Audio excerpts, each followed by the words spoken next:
Ayan mga kabarangay, ayan magluluto tayo ng Paris, yung Paris na overload, ni Diwata at ni Rosmar na trending naman talagang sikat na sikat sa panahon ngayon mga idol. Mga kabarangay, yan siyempre lulutuin natin dahil hindi tayo makakarating sa kanila mga tindahan. Ang gagawin natin, magluluto tayo ng trending na Paris ni Diwata at kay Rosmar na talaga namang pinipirahan. So ganito lang po ang ganilang mga diskarte. Una, mag-isa po tayo ng bawang, sibuyas siyempre. Ayan, gisa lang po natin ang maayos para lumabas ang kanyang aroma. So ito ang pinaka-espesyal natin rito, yung sibot. Naglagay tayo, pero konti-konti lang, siguro mga 5 piraso lang dahil pag nasubrahan, depende po sa dami ng sabaw na ilalagay natin. Ayan, syempre kung sobra sa sibot, di rin maganda ang kanyang kalalabasan ng kanyang lasa. So kukuha lang tayo ng konting aroma, ayan. At syempre ayan, meron tayong tabaan ng baka mga idol. Yan, ginisa na natin ang ating taba ng baka. Igisa lang natin na maayos. Syempre, unlimited tabaan ng baka yan. Ayan, at nilagyan na po natin ang paminta.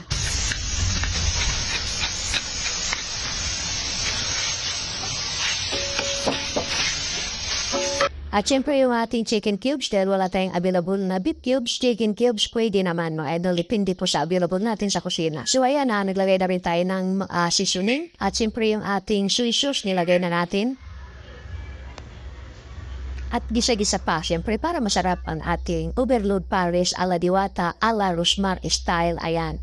So siyempre naglagay tayo ng bitsin pampasarap, pampalasa. Tuwaya na pagkatapos natin igisa-gisa ng maayos, nilagay na po natin ang tubig. At siyempre siya na siyang magpapakulo at magpapasarap dun sa ating taba-taba ng baka na nilagay natin. Ayan at hayaan lang po natin siyang palalambutin at habang minapalambot po natin yung ating lechon kawali ay atin na pong lulutuin ang ating lechon kawali. Prito na natin at i-crispy na natin. Ayan. So dapat kasi meron din tayo ritong chicharong bulaklak gaya ng kanilang binibinta. So wala nga available, hindi po tayo nakadali ng chicharong bulaklak. Kaya ginawa natin itong crispy pisngi na lang ng baboy ang ginawa natin. Siyempre, crispy yan mga kabarangay. Ayan.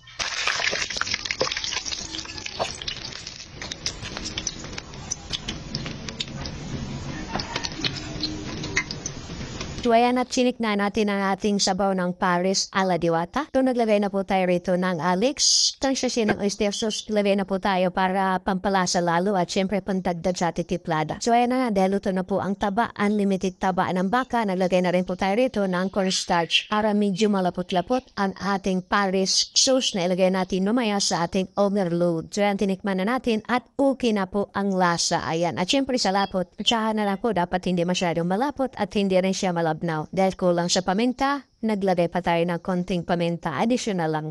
Ayan, at ayan, tinakpan pa natin at hayaan pa natin maluto. At habang pinapakuluan pa natin ang ating sauce, so tinadtad naman natin ang ating pisngi ng baboy na talaga namang crispy. So ganyan mga idol, napakasimple, napakadali ng Paris pala ni Diwata at ni Ma'am Rosmar. Napakadali lang pala gayahin at napakasimple. Ayan, so baka magtayo-tayo ito ng Paris mga idol. Siyempre ganito rin ang ating gagawin, ganitong templada. Talaga namang subok na rin sa lasa. Ayan, so sa mga nagtatanong nga pala, dati rin po pala tayong may parisan. So hindi lang po siya talaga nasikaso dahil nung time na yun, mayroon pa po tayong trabaho. So ngayon, balak po natin maging tayo ulit ng parisan at sana'y ganito rin sana ang gawin natin, yung Paris overload a la Diwata style at syempre para kay Ma'am Rosmar style. Ayan. So meron tayong mga condiments. Ayan na meron tayong leeks. Ayan ang ating overload, nilagyan na natin. Siyempre, pag maraming leeks, mas masarap. Ayan, meron tayong garlic flakes. Ayan, mas maraming garlic flakes na nilalagay natin sa ating Paris, mas masarap. So, alam niyo naman yan, mga idol, diba? At siyempre, yung ating garlic oil. Ayan, may garlic na, may anghang pa. At siyempre, yung konting kalamansi, isang pirasong kalamansi. So, depende sa inyo kung gusto niyo dalawain, tatluin, nasa inyo na po yan. So, ayan, at pwede na. At ready na po tayong kumain ng ating Paris overload a la Diwata style. At siyempre, a la Ma'am Rosmar style. Ayan, mga idol, at ganyan lang kadali gumawa ng Paris. Kung magtatayo po ako ng Paris, ganitong tiplada po ang aking gagawin dahil ito po ay subok naman na talaga sa lasa, sa kulay, talagang masarap kita naman mga idol. Ayan, tsaka mga basher dyan ang nagaya-gaya ako. Ayan, kasi mag-vlog rin kayo. Kaya niyo, sige, gawin niyo anong gusto niyo sa buhay niyo at di ako mangikialam sa inyo. Ayusin niyo yung pagbablog niyo. Siguraduhin niyo magkakaroon kayo ng views. Puna kayo ng puna sa mga ibang tao. Ewan ko lang yung mga sarili niyo anong mayroon kayo dyan. Ayan. Sige, ingat na sa aking mga sulit followers. Maraming salamat sa inyo mga idol, mga kabarangay. Munting page ang kusinero ng barangay. At sa ating bagong mga followers, thank you very much. Welcome po tayo sa ating